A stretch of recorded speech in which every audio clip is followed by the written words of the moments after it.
Bonjour tout le monde, donc on va essayer de faire un exercice à propos de la relation d'équivalence. Donc on a un problème donné, défini sur C, la relation R suivante, c'est que pour chaque deux éléments, quel que soit Z et Z', deux éléments de C, on a Z est en relation avec Z', donc Z est en relation avec Z', et qui va nous dire quoi? Que le module de Z égale le module de Z'. Ça la relation. Est-ce que cela définit une relation d'équivalence? La première question montre que R est une relation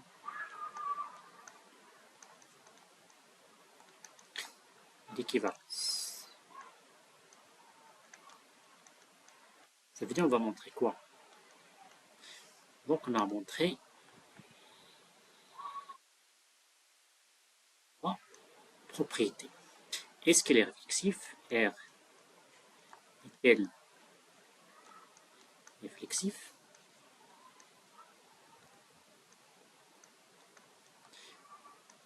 R est-elle symétrique?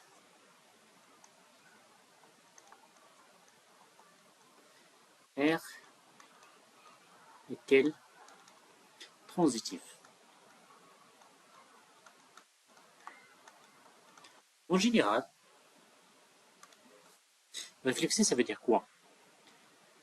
R est réflexif, ça veut dire on a X est toujours en relation avec X est vrai. C'est-à-dire il est vérifié pour X, quel que soit X. Ça veut dire X est en relation avec lui-même. D'accord? Comme par exemple l'inégalité, X strictement inférieur à X, elle est fausse. Ça veut dire que cette relation n'est pas vraie pour cela. Ça veut dire que c'est pas inférieur strictement n'est pas une relation d'équivalence. Parce que déjà, n'est pas réflexif. Réflexif, ça veut dire X est en relation avec X. Symétrique, ça veut dire quoi? Ça veut dire si X est en relation avec Y, c'est équivalent à dire que aussi Y est en relation avec X. Par exemple aussi, inférieur strictement n'est pas réflexif, n'est pas symétrique, ça veut dire. Si on a X inférieur à Y, n'implique pas que Y est inférieur à X, ça veut dire ça est fausse. Ça veut dire que l'inégalité stricte n'est pas symétrique. Ça veut dire, je ne peux pas dire que si X est en relation avec Y, ça veut dire Y est en relation avec Y.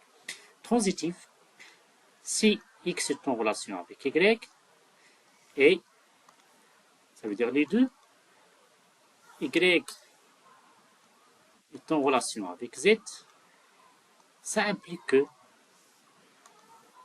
le X, ça veut dire le premier et le troisième X est en relation avec Z. Donc, on va travailler ça pour cet exercice-là. Ça veut dire on va montrer la réflexivité. Réflexivité, donc réflexif. Je vais prendre deux éléments de Z, soit Z appartenant à C. Est-ce que Z est en relation avec Z? Bien sûr, on a Z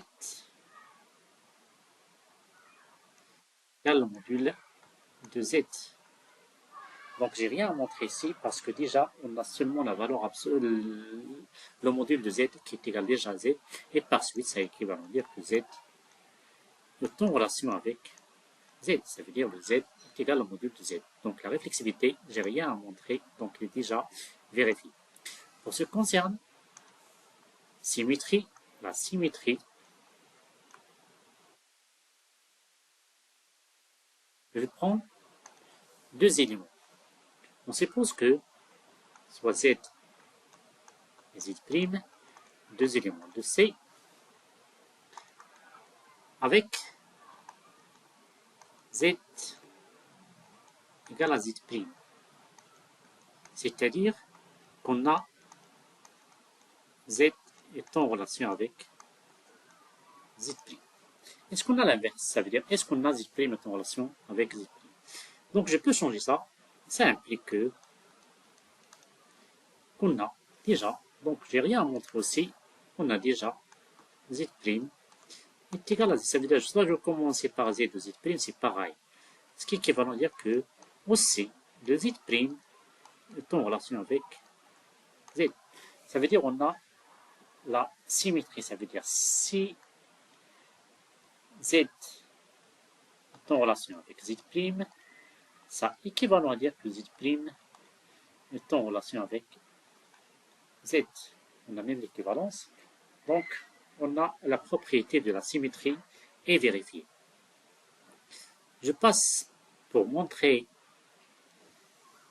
la symétrie, la transitivité, transitive.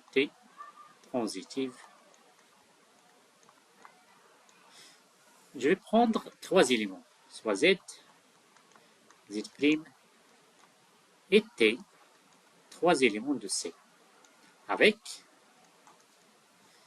Z est en relation avec Z' et Z' est en relation avec T. C'est-à-dire, Z est en relation avec Z', ça veut dire que Z, le module de Z est égal au module de Z'. Et aussi, le module de Z' égale le module de T, car on a Z' est en relation avec T. Et par suite, à partir de ces deux-là, on peut remarquer que Z égale à T. C'est-à-dire qu'il va nous dire que Z est en relation avec le T. C'est ce qu'il faut montrer. Ça veut dire qu'on a montré qu'elle est flexive, elle est symétrique et elle est transitive. Conclusion. La relation R définie en haut, ça veut dire celle-là de le module égalité de module, est une relation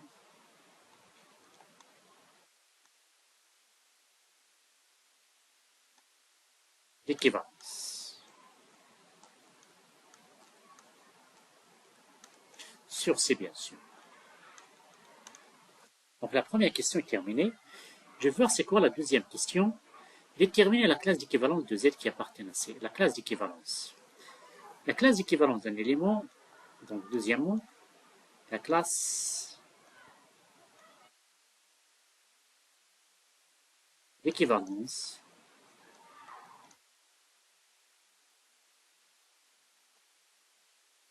d'un Z qui appartient à C. La classe d'équivalence d'un élément, par définition, la classe d'un X donné, bien sûr je vais parler en général, R, relation d'équivalence,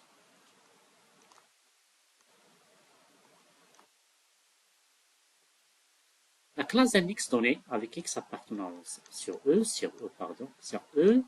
et je prends un X qui appartient à E.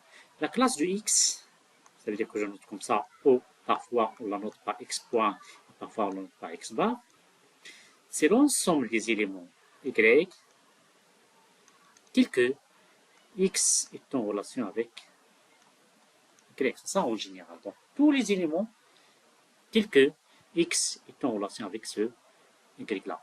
Et on sait que la classe de X, si X est en relation avec Y, alors la classe de X égale la classe C de Y. C'est-à-dire elles ont la même classe. Ça veut dire, donc maintenant je vais passer pour parler de la classe d'équivalence de ces Z-là. La relation qu'on a ici, Z est en relation avec Z', équivalent à dire que Z égale à Z'. Donc je vais prendre un élément X, Z, soit Z, un élément de C. La classe de Z, ce sont les éléments Z' tels que le module de Z égale le module de Z'. ça veut dire x est en relation avec, et ici c'est z est en relation avec z'. Ça veut dire que je cherche, c'est quoi ce z' là? Et bien sûr, z est un élément de C. Et s'écrit sous la forme A plus épais. Ou je peux l'écrire sous la forme le module de z exponentielle et θ. Ça veut dire le module de z fois et θ. Donc, si j'ai pris par exemple cz' égale le module de z' exponentielle et θ, ça veut dire j'écris celui-là sous forme exponentielle. Bien sûr, z', toujours, si je cherche, je peux écrire un complexe sous cette forme-là. Donc, z est en relation avec z', ça veut dire quoi? Ça veut dire que le z' égale le z, inversement. C'est-à-dire que le z' sera égal, au lieu de z', ça veut dire celui-là, je vais écrire tout simplement la valeur de z exponentielle et θ. Avec θ et les données aléatoires. Et par suite, ici, si j'ai pris celui-là, si je fais le module pour z ici, je vais trouver ce module de celui-là, et par suite sera égal le module de z fois le module exponentiel et θ.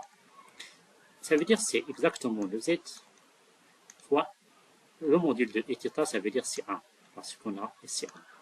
Et par suite, ça, c'est exactement le module de z.